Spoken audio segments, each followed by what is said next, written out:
खास तौर पे तो रईस शेख के फंड की जांच होनी ही चाहिए। मिश्रा जी, महाराष्ट्र सरकार ने शहर के विकास के लिए भिवंडी में कई सौ करोड़ रुपए फंड दिए, लेकिन अभी भी विकास अधूरा है। क्या कहेंगे इस पर? देखिए, बहुत अच्छा सवाल है आपका ये। भिवंडी शहर के विकास के लिए महाराष्ट्र सरकार ने खासतौर पर जब शिंदे शिवसेना के सर्वे सर्वा हमारे एक नाथ शिंदे था, जब सीएम थे, मुख्यमंत्री थे, तो उन्होंने भिवंडी के विकास के लिए झोली भर भर के फंड दिया भिवंडी की।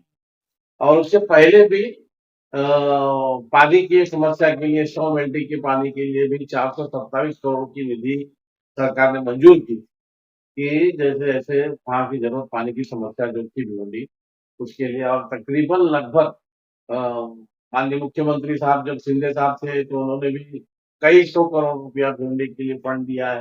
भिवंडी के रोड के लिए, विकास के लिए, गटर के लिए, नाले के लिए, संडास के लिए, आरसीसी रोड के लिए, हॉस्पिटल के लिए, शमशान भूमि के लिए, कब्रिस्तान के लिए, ऐसे बहुत सारे फंड दिए गए हैं।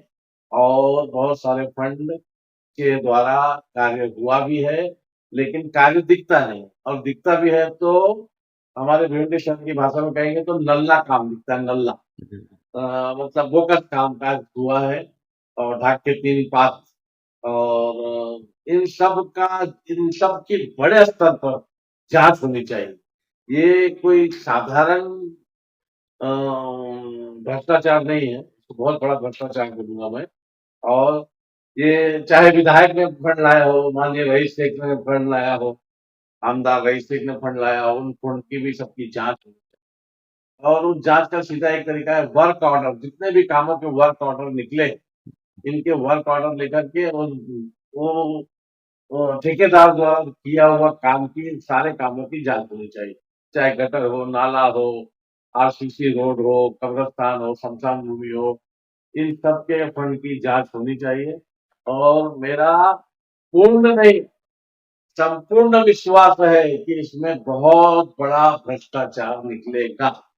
और ऐसा मेरा मानना आपका क्या सोचना है कि इसमें कौन कौन लोग शामिल होंगे इस है। बिल्कुल भ्रष्टाचार में? बिल्कुल, ये फंड जैसे अब हर लोग जानते हैं कि अगर जो फंड लाता है उसके कितने कमीशन रहते हैं, टका रहता है।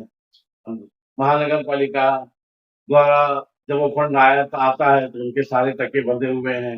स्थानीय नेताओं के, अब तो काउंसिल थी नहीं, कुछ जगह तो ऐसा था कि भले काउंसिल नहीं है लेकिन कुछ लोग तो मरणोपरांत तक के नगर सेवक बन के आए हुए हैं भिवंडी शहर में।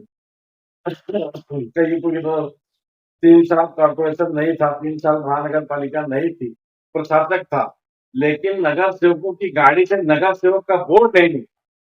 तो पिछले सारे ऐसे नगर सेवक जो रहे हैं वो मरणोपरांत तक का पद लेकर के आए हैं, अपने आप को नगर सेवक समझ, अपने आप को भिवंडी निजामपुर महानगर पालिका का मालिक समझते हैं।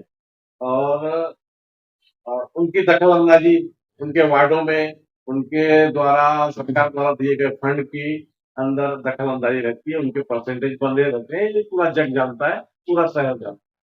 खास तौर पे तो रईस शेख के फंड की जांच होनी ही चाहिए। आपको क्या शक है उनके फंड के अंदर? बिल्कुल, बिल्कुल है ही है। काम मैंने कहा ना आपको, वर्क ऑर्डर निकाल लीजिए और काम जितने भी काम है उसके स्तर की जांच। एक संडास हमारे यहाँ बना हुआ है रावजी नगर, वार्ड क्रमांक 9 के अंदर, उसकी जांच होनी चाहिए। नए संडास का टेंडर निकला हुआ है, लेकिन मालूम पड़ा कि जूना जो संडास था उसी को ही प्लास्टर वगैरह करके टाइल्स लगा के नया कर दिया गया। वो नया का उस संडास का पैसा पास हो गया, तो उसकी जांच होनी चाहिए। इस तरह बहुत सारे ऐसे बहुत है, तो छोटी मिसाल है, बहुत बड़े बड़े कांड हुए हैं और सबकी जांच हो, वर्क ऑर्डर ले और उसके ऊपर सरकार एक समिति बनाए, एक जांच कमेटी बनाए और उसको बाकायदा जांच कराए, तो इसमें बहुत बड़ा भ्रष्टाचार निकले। इसके लिए आप क्या करने वाले हैं आगे? इसके लिए तो अभी यही है कि सबसे पहले हम लोग राइट टू इंफॉर्मेशन आरटीआई के तहत पहले हम पिछले 3 सालों का, 4 सालों का, 3 सालों का, 4 सालों का हम वर्क ऑर्डर निकालेगी, जितने काम मंजूर हुए हैं और किस वर्क ऑर्डर मतलब किस ठेकेदार को मिले हैं, उसकी निधि कितने की थी, वो टेंडर कितने का था, उस टेंडर में क्या हुआ है, कितना बना हुआ है, उसकी जांच कराएगी और उसकी जांच के लिए हम मांग करेंगे सरकार से, लेकिन पहले वर्क ऑर्डर निकाले। अब रईस शेख के खिलाफ ऊपर आरोप लगा रहे हैं भ्रष्टाचार का, तो लेकिन शहर के लोग कहीं ना कहीं उनको विकास पुरुष मान रहे हैं, तो आपका क्या कहना है इसमें? नहीं, विकास पुरुष सरकार के फंड के द्वारा आप विकास पुरुष नहीं बन सकते हैं। विकास काम करके दिखाइए तो विकास अगर आपने किया है, सरकार के फंड का सही इस्तेमाल किया है, तो आप विकास पुरुष कहलाने के लायक के हैं। लेकिन अगर उस फंड का दुरुपयोग हुआ है तो जांच होना चाहिए, तो फिर आप विकास पुरुष कहते हो। तो भ्रष्टाचार में तो नाम आता ही है। और दूसरी बात यह है कि अब जैसे आईजीएम है, अब आईजीएम में कुछ 1.25 करोड़ 1.5 करोड़ रुपए का कुछ टेंडर था, तो पतरा लगा करके आप बताइए 1.5 करोड़ का पतरा लगता है क्या? तो उसकी जांच होनी चाहिए। ऐसे कई कब्रिस्तान की जांच होनी चाहिए कि करोड़ रुपया गया कहाँ, लाखों रुपए गए कहाँ, कितने की दीवार थी, वो क्या दीवार था, उसका एस्टिमेट क्या है। तो आप साधारण किसी ठेकेदार को बुला के कोटेशन निकलवा सकते भाई यहाँ से यहाँ तक की इतनी फीट 6 फीट की दीवार का कोटेशन हमको बताओ, तो आपको खड़े खड़े कैलकुलेटर लेकर के बता देगा। तो सारी चीजें हैं, ये भ्रष्टाचार है और कुछ नहीं है। जिसमें महानगर पालिका के जितने अधिकारी हैं, समझे, इसके अंदर वो भी इनका समावेश है। इनकी भी संपत्ति की जांच होनी चाहिए था कि 50,000 पगार पाने वाला आदमी के पास आज 2-2 कारें, बंगला, गाड़ियां, उनके बच्चे आज विदेशों में पढ़ते हैं, हाई फाई स्कूलों में पढ़ रहे हैं, खर्चा कहाँ से आ रहा है? कोई पूछने वाला है? ये अपनी संपत्ति क्यों नहीं घोषित करते हैं?